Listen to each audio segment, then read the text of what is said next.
Hey, everybody. So I know the other night I put up a post talking about had I ever shared with you all the story of how I actually started this particular business with only having $100 in my checking account and a laptop, right? And his business has grown from there to a multi six-figure business, right? So I'm gonna share that little story with you all. Hopefully, this will encourage somebody that's sitting on the edge or teeter tottering with the idea of starting a business, and feel like they can't start the business without having any money and all of this other stuff that we tell ourselves to prevent ourselves from walking into purpose or doing what we're supposed to do. We just allow ourselves to make a lot of excuses. So let me just share this story or this testimony, however you want to take it with y'all, because it's my testimony and my story. Um, I started this business April 27th of 2012. Um, I was scared to death. Do you hear me? I was already self-employed because when I transitioned from um, my career, I was a psychotherapist then, but I was actually a supervisor at a social service agency. Um, And I transitioned from there to work full time for my nonprofit. And then from there, I started this consulting business, right, which is known as Go Get LLC today. Back then, it was Dart Consulting, right? And I changed the name from Dart Consulting a few years later to Go Get LLC because it more aligned with who I am. Um, so I was already working in a nonprofit, working with youth, whatever, right? But as on the side, I was doing consulting work for behavior health agencies. I had started getting into the realm of opening. I had already opened a couple of behavior health agencies, was providing some compliance consulting work, for a few agencies. Also, because I had already had a nonprofit, I had people coming to me asking me like, "What did you do to start your nonprofit? Can you help us?" Those type of things, right?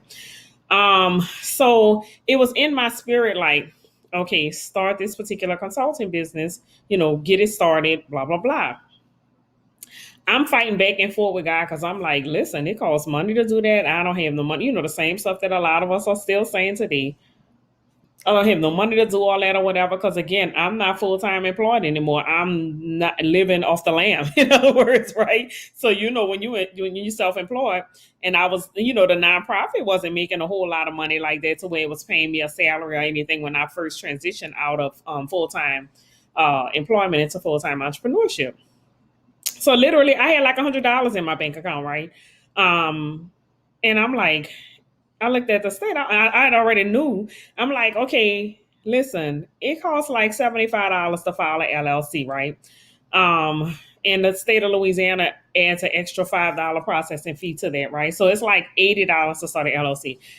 I'm like, Lord, it's gonna cost me like $80 to start this LLC. I only have $100 in my bank account. I do not want to do this, right? I put this off.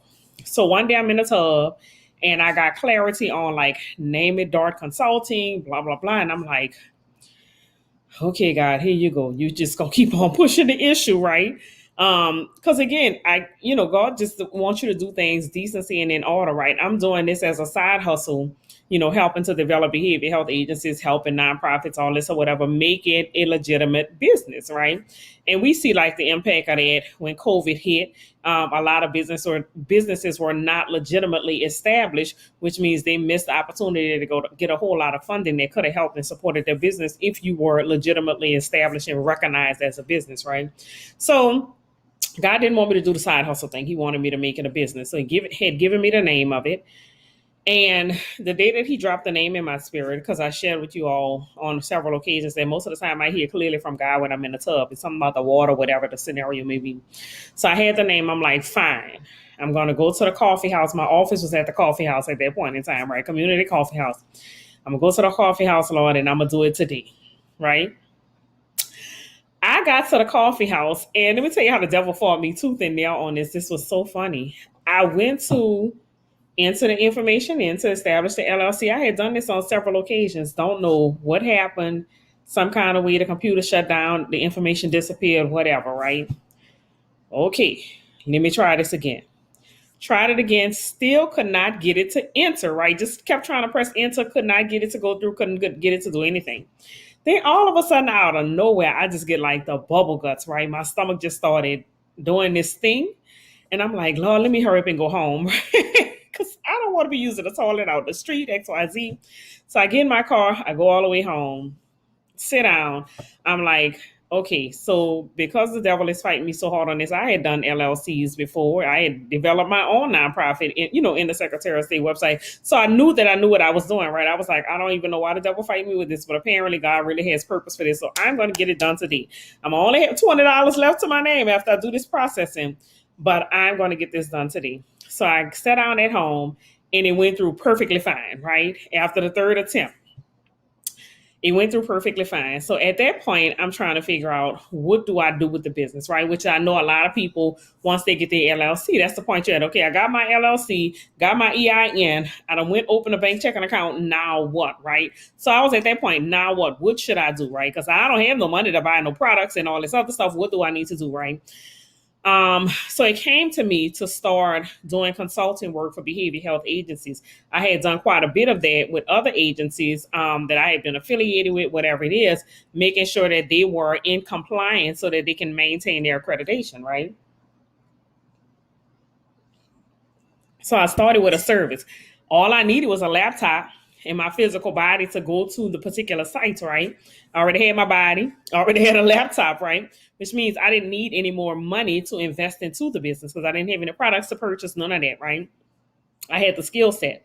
I had the knowledge that was needed by behavior health owners to make sure that they remain in compliance, make sure they keep their accreditation. Because why? Because they need the accreditation to keep their doors open, to keep the business flowing, right?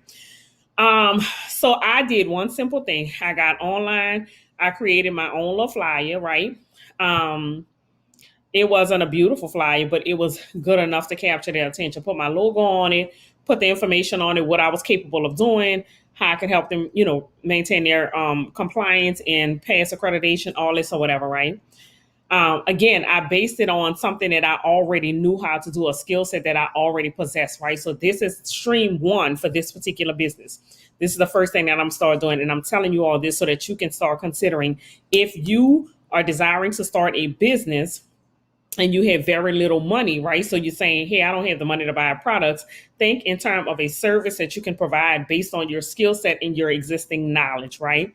If you already have a laptop, which most people do, utilize your laptop, introduce a service based on your skill set and your area expertise, right?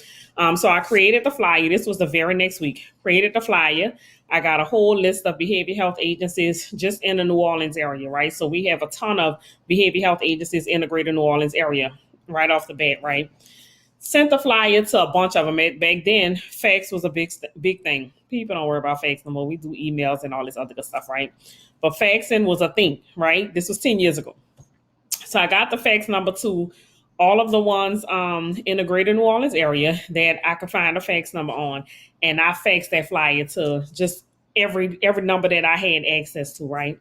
Immediately, I got a phone call from one, like immediately went across the fax, got a phone call from one entity, and they were like, can you come in to see if you can help us, XYZ? I'm like, sure, when are you available? That type of thing, right? Went there, landed a deal that was a couple of thousands, right? Because their car survey was coming up in like the next couple of weeks, right? So this had to be done quickly. So right off the bat, a couple of $1,000s, right? Then I get another call from another entity, and they called about the same thing. Can you come in, check us out to see what you want to have done, right? But at this, she was like, I know it's a whole lot. I just want to prepare you. So I was like, okay, let me bring somebody in with me. I brought one of my other colleagues that was, also a MSW. She's a social worker. And I'm like, I may need you to help me with this XYZ. We get there. We realize it was monstrous, the things that had to be done. My colleague was like, listen, I got my own thing going on. I just don't have the time to help with this. I thought it was something that was going to be minor that I could help you with. I'm like, okay, no sweat. I may have to do it on my own. That contract lasted me a lot longer than I anticipated, which again paid me royally, right? So, as a consultant, you go in and identify, the deficiencies, whatever it is. I identified all the deficiencies, gave her a list, everything that had to be done, X, Y, Z. She was like, okay, now the next question. Can you do it all? Right? She was like, because literally we are too busy in this office. We don't have time to do any of this. Can you stay on long enough to do it all? I was like, I can, but you know how much money you're going to be. She was like, I don't even care. Just get it done. So I may have worked at that agency. I did, like I said, 6 months, just making sure they had everything in line, everything in order. By the time I finished, everything was in alignment, back in alignment or whatever. They got the 3 year accreditation. Everything was wonderful.